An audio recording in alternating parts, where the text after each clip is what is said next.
교과서로 풀비린내에 대하여 나갑니다. 자, 칠판 보시고 갈래는 경수필, 성격은 일상적, 그 다음에 성찰적, 생태적. 수필이 우리가 흔히 교술갈래라고 하지. 교술갈래. 수필의 특성은 뭐 체험적, 교훈적, 그 다음에 개성적, 비전문적, 무형식적, 그다음에 신변 잡기적 뭐 이런 특성들이 있어요. 그리고 또 이 글은 생태적이라고 하는데 생태적이라는 건 자연 환경과 친화되는 생태 환경 이런 거를 다루는 걸 생태적이라고 합니다.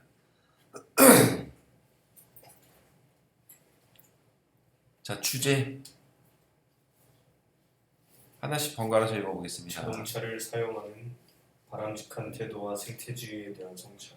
네, 그다음 특징 이거예요. 일상적 경험을 바탕으로 생태 문제에 대해 성찰함. 문학적 이미지를 통해 글쓴이의 경험을 인상적으로 표현한다. 티베트 숙녀들의 생태적 삶과 글쓴이의 생태적 사유를 두는 주제로 표현한다. 생태니까 자연주의 이런 거랑 좀 관련이 있는 거야. 그다음 자동차의 편리함이 익숙해져 있는 현대인들에게 생태 문제에 대한 물음을 던지며 반성과 성찰을 이끌어낸. 네, 좋습니다. 그럼 풀비린내에 대해 나희덕의 수필인데 나희덕 작가는 너네 중3 때 배웠던 실수라는 작품 기억나나? 네. 네, 실수라는 작품에서 스님한테 빚 좀 빌려주세요 이렇게 얘기했었잖아. 네. 이 사람은 여류 작가인데 여성이고요. 실제로 이제 시골에서 좀 지내. 농사도 좀 짓고 시도 쓰고 그 다음에 수필도 쓰고 합니다. 그래서 뭐 나희덕의 뿌리에게라든지 배추의 마음이라든지 유명한 시들이 좀 있고요. 방을 얻다라는 시도 뭐 이곳에 나왔었고. 자, 그러면 수필의 특성을 염두하면서 작품을 이제 들어가 보도록 하겠습니다. 자, 한 문장씩 번갈아서 읽겠습니다. 시작. 광주 비엔날레에서 태국의 수라시 꾸술웡이라는 작가의 감성적 기계라는 작품을 본 적이 있다. 자, 경험이네요. 자, 그다음 이 작품은 1995년형 자동차에서 엔진과 핸들, 타이어와 세시 등을 완전히 제거하고 자체를 뒤집어 그네 침대로 설치한 것이다. 그네, 침대. 그러니까는 뭔가 쉴 수 있고 놀 수 있고 뭐 그런 공간이 되는 거지. 그네. 그네 옆에는 타이어를 비롯한 부속을 재활하게 만든 의자들이 놓여 있었다. 네, 여기 사진 보이지? 요게 너네 그 자동차 폭스바겐에서 비틀이라는 자동차 알아? 네. 그 딱정벌레 자동차 무당벌레 뭐 이거 있잖아. 근데 그 자동차를 이제 뒤집어서 안에 있는 속을 딱 빼고 겉에 있는 셰시라고 하는데 그 셰시를 가지고 만든 작품이에요. 설치 미술이에요. 설치 미술. 다음 그네 옆에는 타이어를 비롯한 부속을 재활용해 만든 의자들이 놓여 있었다. 자체로 만들어진 그네 침대 속에서 아이들이 텔레비전을 보고 있는 동안 나는 타이어를 쌓아 만든 의자에 걸터 앉아 그 감성적 기계를 바라보았다. 흔히 달리는 무기라고 불리는 자동차가 완전히 해체됨으로써 새로운 용도로 바뀐다는 모습은 우리의 전복성을 보여줄 뿐만 아니라 자동차에 대한 생각을 곱씹어 보게 했다. 우선은 기본적으로 우리가 비유를 할 때는 있지 얘들아. 비유에서는 원관념이 있고 보조관념이 있어. 원관념은 원래 있는 거. 보조관념은 끌어온 대상. 알겠니? 그래서 자동차는 달리는 무기다라고 표현했어. 그럼 원래 있는 건 뭐야? 자동차. 자동차의 원관념. 끌어온 건 뭐야? 달리는 무기. 달리는 무기. 이렇게 되는 거지. 그치? 그러면 일단은 지금 원관념이 자동차를 표현하고 있는데 뭐라고 그러냐면 달리는 무기라고 했고요. 그리고 제목은 이 작품의 제목은 감성적 기계라는 거야. 자, 일단 용어들을 하나씩 또 정리를 좀 하자 보면 일단 감성적이라는 거는 약간 긍정적 의미가 포함된 개념이거든. 그러니까 감정이 풍부하고 느낌으로 다가가고 마음을 이렇게 따뜻하게 어루만지고 이런 것들을 감성적이라고 한단 말이에요. 그치? 근데 기계하면 어때? 따뜻해? 아니요. 아니요. 차갑죠. 그리고 날카롭기도 하고. 네. 그래서 감성적 기계라는 말은 서로 어울리는 단어예요, 안 어울리는 단어예요? 안 어울리는 안 어울리는 단어. 감성적을 플러스로 보고 기계를 마이너스로 봤을 때 무슨 법에 가까워? 역설법에 가깝다고 볼 수 있는 거야. 알겠니? 표면상의 모순이 일어나는데 참된 진리를 담고 있는 거지. 그치? 그 다음에 달리는 무기라고 표현을 했어. 자동차를. 왠지 알지? 자동차 사고 나면은 많이 죽지 않아? 흉기가 되기도 하잖아. 네. 자, 예술 고유의 전복성이라는 거 뭘까? 전복성 뒤집어 엎어버린다 이런 뜻이야. 뒤집어 엎어버린다. 근데 우리가 매일매일의 삶이 너는 일상적이야 아니면 예술적이야? 일상적. 일상적이지. 우리는 이 일상에서 벗어나야 이걸 예술이라고 그래. 일상을 뒤집어 엎어버려야 돼. 작품 하나 보여줄게. 설치 미술 중에서 뭐가 있냐면요. 뒤샹이라는 사람이 있거든요. 뒤샹이라는 사람이 있는데 마르실 뒤샹이라는 예술가가 샘이라는 샘, 옹달샘 할 때 샘이라는 예술 작품을 만들었어. 이미지로 보실게요. 전시회를 한 거야. 근데 전시회를 했는데 자 이렇게 전시회를 했어요. 이걸 갖다 놓고 이거 뭔지 알겠습니까? 변기요. 소변기입니다. 여자들은 모를 수도 있는데 소변기죠? 남자들 다 아는. 자, 이 소변기를 갖다 놓고 그 다음에 뭐 숫자 뭐 이런 것도 좀 써져 있고 한데 이걸 갖다 놓고 제목을 샘이라고 붙인 거야. 이 샘이니까 뭔가 물이 솟아날 것 같고 막 그러잖아. 그치? 네. 근데 왜 여기 더럽고 냄새 날 수도 있겠죠, 그죠? 근데 너네 한번 생각을 해보면 이게 밥그릇으로 아니면 물을 담아놓는 샘으로 적당히 안 적당히? 안 적당하네. 안 적당히? 근데 이게 소변을 보던 게 아니라 아예 공장에서 색으로 찍어져 나온 거야. 소도까지 다 맞췄어. 그럼 가능해 불가능해? 그럼 가능하지 않아? 근데 그래도 뭔가 찝찝하지 느낌상? 자, 그래서 이렇게 불편함을 만드는 거야. 우리가 일상적이라는 거는 익숙함이야. 근데 예술은 뭔가를 불편하게 만들고 생각하게 만드는 거야. 알겠어? 그게 예술의 무슨 성이라고? 고유의 전복성이라는 거야. 예술은 일상적인 걸 뒤집어 엎어버려. 자동차는 편리한 기계잖아. 근데 이 기계를 감성적인 느낌도 있고 그러면서도 꽤 기계고 이런 식으로 표현을 한 거라는 거지. 그래서 자동차에 대한 생각을 곱씹어보게 한 거야. 그 무렵. 그 무렵 나는 초보딱지도 떼지 않은 상태여서 자동차가 주는 편리와 불안을 아주 예민하게 느끼고 있었다. 이중적 속성입니다. 편리하죠. 근데 자동차는 또 불안하고 위험하기도 하죠. 자, 면허를 따놓고도 5년이 넘도록 차를 살 생각이 별로 없었다.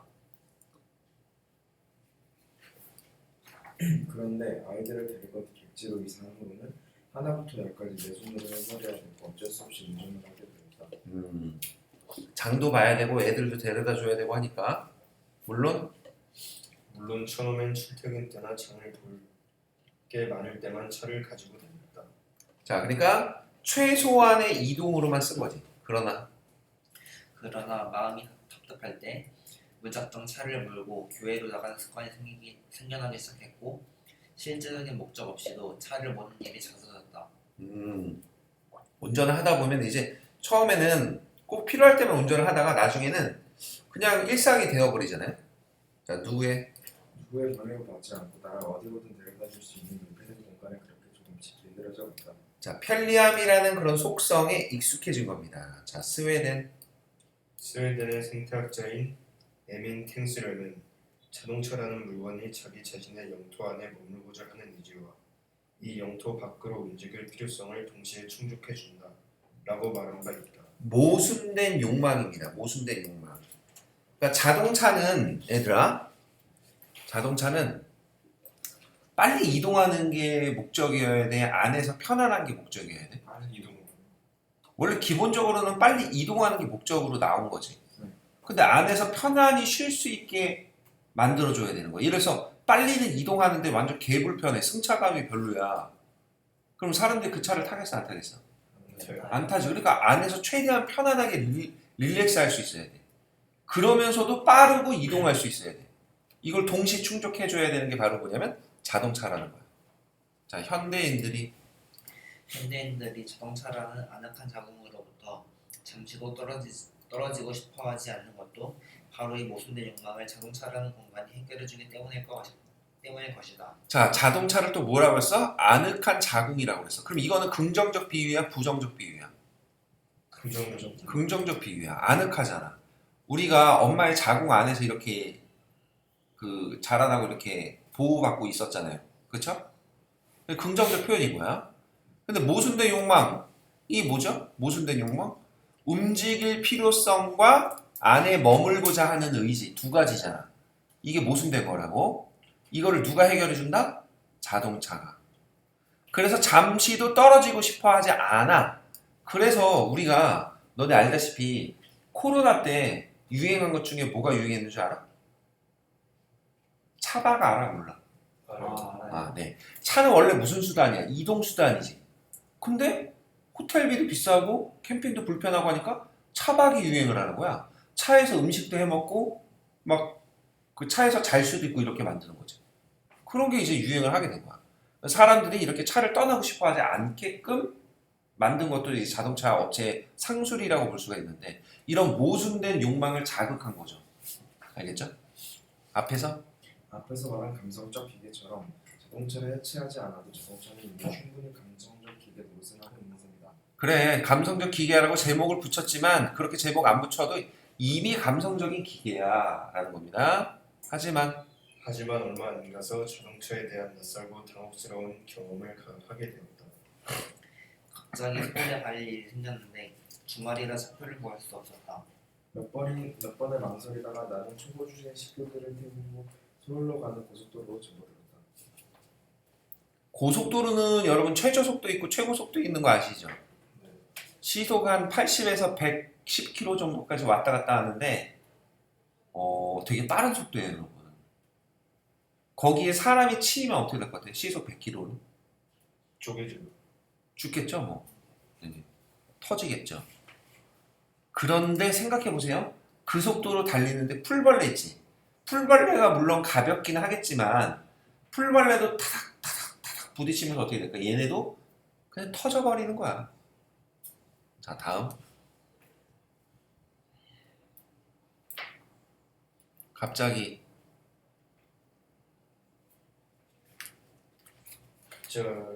갑자기 서울에 갈 일이 생겼는데 주말이라 차표를 구할 수 없었다. 몇 번을 멍때리다가 나는 초보 주제에 식구들을 태우고 서울로 가는 고속도로로 접어들었다.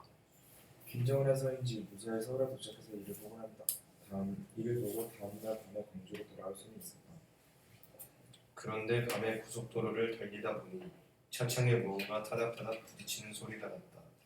처음엔 그저 속도 때문에 모래 알갱이 같은 게 튀는 소리라니 했다. 네, 추측을 했는데요. 다음날 아침 출근하려는 유리창을 무거운 앞 범퍼에 풀이 도착한 것들이 잔뜩 엎혀 있었다. 풀벌레들이 죽은 잔해예요. 이게 왜 그러냐면 지방의 고속도로는 산과 뭐 아니면 그 호수나 뭐 이렇게 자연환경이 있기 때문에 도시가 아니기 때문에 밝아 안 밝아? 안 밝아. 그러면 상대적으로 자동차 라이트가 밝을 거 아니야. 그러면 그 밝은 불빛을 보고 벌레들이 모인단 말이야. 근데 거기 탁탁탁 치고 가는 거야. 그러니까는 풀벌레가 어떻게 되냐? 다 터지는 거지. 어디? 라이트 주변. 다음. 그것은 흙먼지가 아니라 수많은 풀벌레들이 달리는 차체에 부딪혀 죽은 잔해였다. 마치 거대한 모터 주위에 두텁게 쌓여있는 먼지 뭉치처럼 말이다. 그것을 닦아내려던 나무는 지난번 엄청난 범사를 저지른 사람처럼 손발이 후들후들 도망치는 세상으로 갔다. 네. 이거를 대충 닦을 수가 없어요. 엄청 많이 있기 때문에. 자, 다음. 그러나 세차 기계의 물살에도 엉켜붙은 풀벌레들의 흔적은 완전히 지워지지 않았다. 운전대를 잡을 때마다 풀 비린내는 몸소리치는 기억으로 나왔고 나는 손을 씻고 또 씻었다. 풀비린내는 바로 문명의 이기에 파괴된 자연의 처참함이고요. 생명을 파괴했다는 죄의식으로 볼 수가 있는 거죠. 그래서 손을 씻고 손 또 씻어. 왜? 손에 피가 묻은 것 같은 거야. 자, 그러니까 기억을 지우고 싶고 죄책감에 시달리고 있다는 걸 볼 수 있죠. 죄의식, 죄책감. 자, 시속.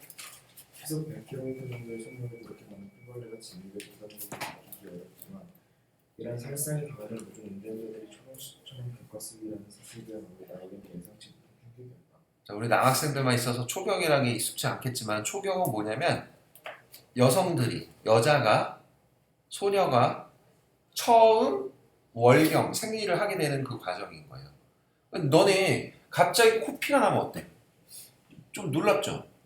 네. 왜 코피가 나지? 걱정도 되고 막 그러네. 여성도 마찬가지로 자신의 몸에서 갑자기 이렇게 피가 나오게 되면은 놀라고 충격인 거야. 이유도 없이 나오면. 자, 그런 거라고 이제 보시면 되겠습니다. 그러니까 충격이라는 의미예요. 근데 내가 풀벌레를 이렇게 죽인 게 누구나 다 여성이면 소녀면 초경을 하듯이 누구나 다 운전자면 이렇게 풀벌레를 살상하는 경험을 하게 된다는 거야. 웬만한 사람들 다 할 거야. 너네 부모님한테도 한번 물어봐. 다음. 인간에게 안락한 공간이 다른 생명을 해칠 수 있다는 자각이 그제서야 찾아왔다. 자각, 스스로 깨닫는 겁니다. 자, 다음. 옛날 티베트 승려들은 입을 열어 말을 할 때마다 공기 중의 미생물을 죽이게 될까봐 얼굴에 7겹의 천을 두르고 다녔다고 한다. 미생물일지라도 생명 보호를 하려는 생명 존중 사상. 사례, 예시 제시, 사례 또는 예시로 보면 되겠습니다. 그걸 생각하는 자동차를 몰고 다니는 자체가 엄청난 살생이라고 말할 수 있을 것이다. 자동차를 몰고 다니면 엄청난 살생을 하게 된다. 다음. 그렇다고 하루아침에 차를 없앨 수도 없는 형편이어서 나는 자동차에 대한 태도를 정리할 필요를 느꼈다. 자, 자동차를 아예 쓰지 말자. 이건 아닙니다, 여러분. 차를 유지하되 사용을 최소화하고 의존도를 낮추는 선에서 타협할 수밖에 없었다. 자, 이게 바로 글쓴이의 입장이었어요. 글쓴이의 입장. 자, 그리고 감성적 기대에 편안하게 대들어지는 순간마다 그것이 풀 비린내뿐 아니라 피 비린내를 불러올 수도 있다는 착각을 잊지 않으려고 해줬다. 그래서 미물인 풀벌레뿐만 아니라 누구도 죽일 수 있어. 사람도 죽일 수 있어. 특히나 이게 좀 오해는 하지 말고 나이 든 사람들을 뭐라고 하는 건 아닌데 나이가 들면 운동신경이 떨어지잖아. 그래서 요새 최근에 발생하는 교통사고의 많은 부분이 고령 운전자들이 많거든. 그래서 나이가 들면은 어떻게 하는 게 좋을 것 같아?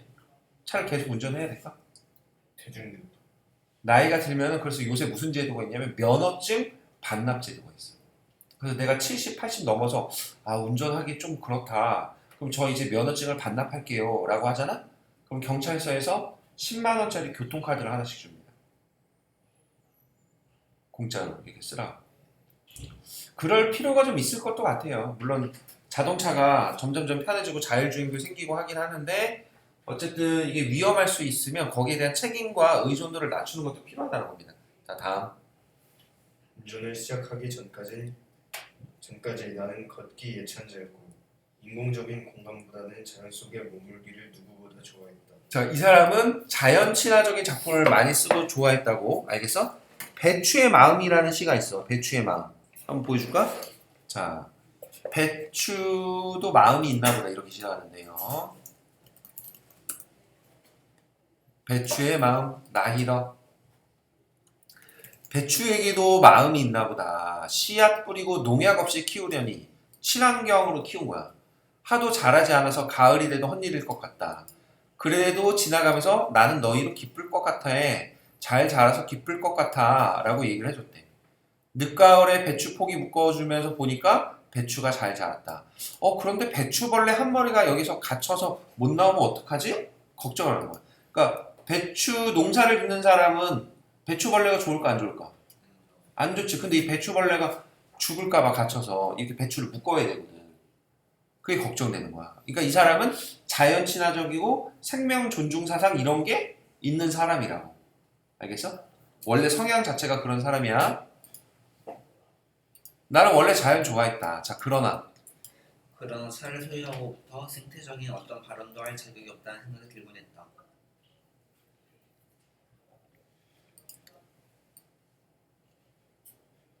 차를 소유하되 그러나 차를 소유 밑에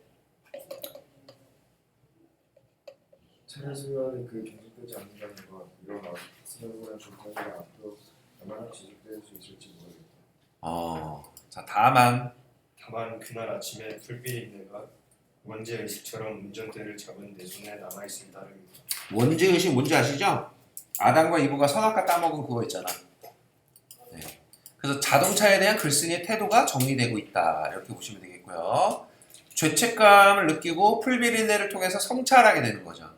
그리고 주의할 거는 자동차는 타면 안 된다. 이건 아니야. 현대인들이 자동차 없이 살 수 있냐? 없어. 그렇긴 한데 그걸 인정하고 있는 거야, 이 사람들. 그래서 절충하고 있는 거야. 절충. 그래, 안 탈 수 없지. 타기는 타야 돼. 근데 너무 많이 타지 말고 최소한으로만 타자. 자연을 위해서. 알겠지? 생태학적인 관점으로. 이런 식의 내용을 정리해주고 있는 작품이에요. 자, 내용 정리 이렇게 하시면 되겠고요.